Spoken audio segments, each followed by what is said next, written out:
और अब तफसील चंद्रबाबू नायडू को किसानों और रायलसीमा के बारे में बात करने का हक हासिल नहीं है। चंद्रबाबू नायडू ने अपने 14 साल दौरे हुकूमत में किसानों और रायलसीमा के लिए कुछ नहीं किया है। ये रद्द-ए-अमल नायब वजीर आला अमजद बाषा ने दिया है। చంద్రబాబు నాయుడు గారు అసలు రాయలసీమ జిల్లాలో పర్యటించడం అనేది మరి ఈ జిల్లాలో పర్యటించే హక్కు అసలు చంద్రబాబు నాయుడుకి అసలే లేదు. ఎందుకంటే రాయలసీమ వ్యతిరేకి ఎవరన్నా ఈ రాష్ట్రంలో ఉన్నాడంటే అది చంద్రబాబు నాయుడు. రాయలసీమ ప్రాంతంలో జన్మించి ఇక్కడ రాజకీయంగా ఎదిగి రాయలసీమ ప్రాంతానికి అన్యాయం చేస్తున్న వ్యక్తి ఎవరైనా ఉన్నాడంటే అది చంద్రబాబు నాయుడు ఒక్కడే. మరి అలాంటి వ్యక్తి ఈరోజు జిల్లాలో పర్యటిస్తూ రైతులకు అన్యాయం జరుగుతుంది అని చెప్తున్నాడు. అసలు రైతుల గురించి మాట్లాడే అర్హత చంద్రబాబు నాయుడుకు ఉందా అని చెప్పి ఈ సందర్భంగా మీడియా ముఖంగా నేను అడుగుతున్నాను. మరి ఏనాడైనా రైతుల గురించి ఆలోచన చేశాడా? వ్యవసాయం దండగా అని చెప్పిన వ్యక్తి ఈరోజు రైతుల గురించి మాట్లాడుతున్నాడు. మరి 14 ఏళ్ళు ముఖ్యమంత్రిగా ఉంటూ ఏనాడైనా రైతుల గురించి ఆలోచన చేశాడా? పేద ప్రజల గురించి ఆలోచన చేశాడు చంద్రబాబు నాయుడు. మరి అలాంటి వ్యక్తి ఈరోజు ప్రగల్భాలు మాట్లాడుతూ ఈరోజు మరొక అవకాశం ఇవ్వండి, నాది ఇది ఆఖరి అవకాశము, మరి సెంటిమెంట్లతో ముందుకెళ్తున్నారు. అయ్యా చంద్రబాబు నాయుడు, నువ్వు తల కింద పెట్టి కాలు పైకి పెట్టినా కూడా ప్రజలు నిన్ను నమ్మే పరిస్థితులు లేరు. నిన్ను 14 సంవత్సరాలు ముఖ్యమంత్రిగా చూశారు. మరి నువ్వు చెప్పిన మాటలకు, నువ్వు అధికారంలోకి వచ్చిన తర్వాత నువ్వు చేసిన పనులకు ఎక్కడ కూడా పొంతన లేదు.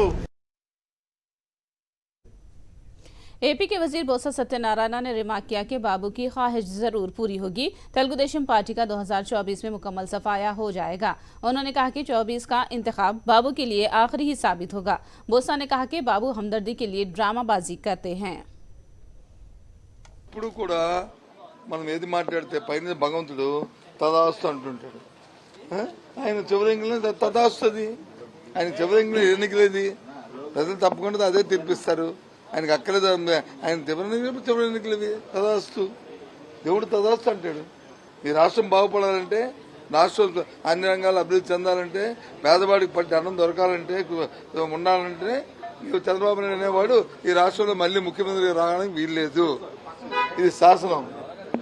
వచ్చాడా మళ్ళీ అరిష్టము, మళ్ళీ అతివృష్టి అనావృష్టి అన్నీ వస్తుంటాయి. మానవత్వం ఉన్నవాడు కానీ లేదా రాజకీయాల్లో వ్యవస్థ ఉన్నవాడు కానీ ఎవరు హర్షించమే, ఎవరు హర్షించలేదు కూడా మేము ఎవరు, అది ఎవరో అనుకుని. కానీ ఎవరైనా రికార్డెడ్గా ఎవరైనా ఎవరు నిజంగా ఎవరైనా అన్నారా? అనలే. అతను ఇచ్చి దాని నుంచి అనుభూతి పొందడానికి, ఫ్యామిలీ మెంబర్లు పేర్లు పెట్టి మరి ఏదో లబ్ధి పొందడానికి చేసుకోవడం అది నీచమది. అలాంటి మాటలు మాట్లాడుకోవడం నా ఉద్దేశంలో అయితే అది అది అది అప్రస్తుతం. అది करनूल एमएलए हफीज खान ने बाबू के करनूल दौरे की मुखालिफत की। उन्होंने कहा कि बाबू ने रायलसीमा के लिए क्या ही किया है, वो यहाँ किस मुंह से आ रहे हैं। पुरसुकून अंदाज में तरक्की कर रहे अवाम की जिंदगी को अजीरन बनाने का बाबू पर हफीज खान ने इल्जाम लगाया।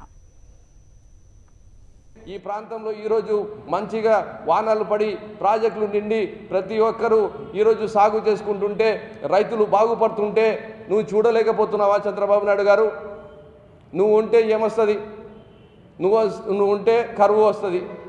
ప్రతి సంవత్సరం మనం కరువు మండలాలు ప్రకటించుకోవాల్సిన పరిస్థితి వస్తుంది.